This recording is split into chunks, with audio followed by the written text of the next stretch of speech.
নিত্যপণ্যের ঊর্ধ্বগতির বাজারে একসময় আলুই ছিল গরিবের ভরসার জায়গা। তবে যৌক্তিক মূল্যের চেয়ে পাইকারি ও খুচরা পর্যায়ে কেজিতে অতিরিক্ত দাম রাখায় একদিকে যেমন অস্থির হয়ে পড়েছে দেশের আলুর বাজার, অন্যদিকে বিপাকে পড়েছেন সাধারণ ভোক্তারা।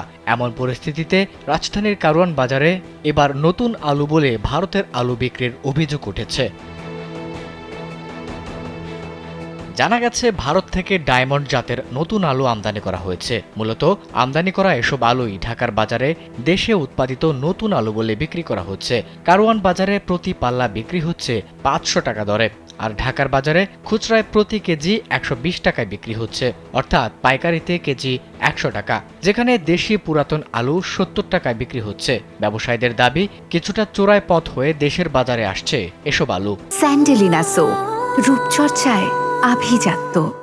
এ আলু প্রসঙ্গে বাংলাদেশ কাঁচামাল আড়ত মালিক সমিতির পক্ষ থেকে জানা যায়, দেশে উৎপাদিত নতুন আলু এখনো আড়তে আসেনি। যেগুলো বিক্রি হচ্ছে সেটা ভারত থেকে আমদানি করা। কিছু ক্রেতা রয়েছে যারা এসব নতুন নতুন সবজি দামের বিবেচনা না করে কেনেন। তাদের পক্ষ থেকে আরও জানা যায়, দিনাজপুর ও বগুড়ার নতুন আলু মৌসুমের একদম শুরুতে আসবে।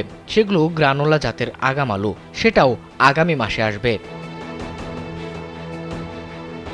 অন্যদিকে দিনাজপুরের যেসব এলাকায় আগাম জাতের আলু চাষ হচ্ছে, সেসব এলাকায় খোঁজ নিয়ে জানা গেছে, আগাম জাতের অ্যাস্টেরিক ও কার্টিনাল, লাল পাকড়ি, রোমান আলু রোপণ শুরু হয়েছে গত মাসের শেষে। এসব আলু ৫০ থেকে ৬০ দিনে বিক্রির উপযোগী হয়। গেল দুদিন ধরেই বগুড়ার বাজারে আগাম আলু প্রতি কেজি ৪০০ টাকায় বিক্রি হওয়ার খবর সামাজিক যোগাযোগ মাধ্যমে ছড়িয়ে পড়ে। নবান্ন উৎসব উপলক্ষে বগুড়ার শিবগঞ্জের একজন কৃষক সোমবার বাজারে ৫ কেজি আগাম আলু নিয়ে এসেছিলেন। সেটি ৪০০ টাকা পর্যন্ত দাম ওঠে। তবে মোটা দাগে এই এলাকায় আগাম আলু ডিসেম্বরের মাঝামাঝি থেকে উঠতে শুরু করবে। ভারতীয় আলুকে নতুন আলু বিক্রি সম্পর্কিত এমন একটি প্রতিবেদন প্রকাশ করেছে অনলাইন পোর্টাল জাগো নিউজ। আবিদ হাসান, কালবেলা।